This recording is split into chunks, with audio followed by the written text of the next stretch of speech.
Malayalam big boss season 7 live അപ്ഡേഷനിലേക്ക് നമുക്ക് പോകാം. അതിന് മുന്നേ എൻ്റെ ചാനലൊന്ന് സബ്സ്ക്രൈബ് ചെയ്യണേ, ഷെയർ ചെയ്യണേ, ലൈക്ക് ചെയ്യണേ, ബെൽ ബട്ടൺ കൂടി അമർത്തിക്കോളൂ കേട്ടോ. ഓക്കെ, ഇവിടെ ഡബിൾ മീനിങ്ങിൻ്റെ നേരാണ് ഇപ്പോൾ അവിടെ. അടിയും വഴക്കൊക്കെ രാവിലെ കഴിഞ്ഞ് രാത്രി ഡബിൾ മീനിങ് ആണ്. കാരണം അവർ കളികളൊക്കെ കഴിഞ്ഞ് അവർ ടാസ്കുകളൊക്കെ പൂർത്തീകരിച്ച് കഴിഞ്ഞ് പോയിൻ്റ് എന്നെല്ലാം പറയാൻ വേണ്ടി അവരെല്ലാവരും വിളിച്ചിരുത്തിയ സമയത്ത് ഇവർ അങ്ങോട്ടും ഇങ്ങോട്ടും പറയുകയാണ് കേട്ടോ. ആദിലെയാണ് തുടക്കം. അപ്പോൾ പിന്നെ അതിലേക്ക് അത് കിട്ടുന്നത് വേണം തിരിച്ച്. ബിഗ് ബോസ് ഒരു പാൽക്കുപ്പി കാണാതായിട്ട് ഒന്ന് കൊടുക്ക് ബിഗ് ബോസ്, ആര്യന് കൊടുക്ക് ബിഗ് ബോസ് എന്ന് പറയുന്നുണ്ട്. അപ്പോൾ അനുമോള് പറയുന്നുണ്ട് കുറച്ച് പാലെടുക്കട്ടെ എന്ന് ചോദിക്കുന്നുണ്ട്. അപ്പോൾ ആര്യൻ ആദിലോടും നൂറോടും അനുമോളോട് ചോദിക്കുന്നുണ്ട് പാലുണ്ടോ തരാൻ എന്ന് ചോദിക്കുന്നുണ്ട്.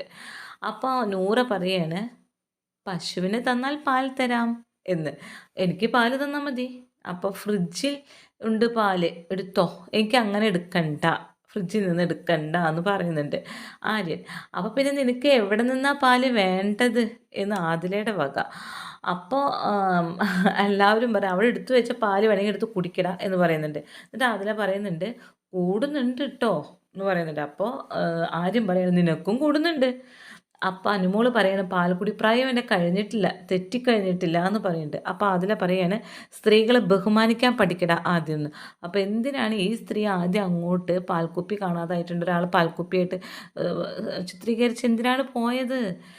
അവിടെ നിന്ന് നമ്മളൊന്ന് തരി കൊടുക്കുമ്പോൾ തിരിച്ചങ്ങോട്ട് വലിയ തുകയായിട്ട് നമുക്ക് കിട്ടും. അത് നമ്മൾ നോക്കണം. പോരാത്തതിന് ഇന്ന് അടിയും വഴക്കും.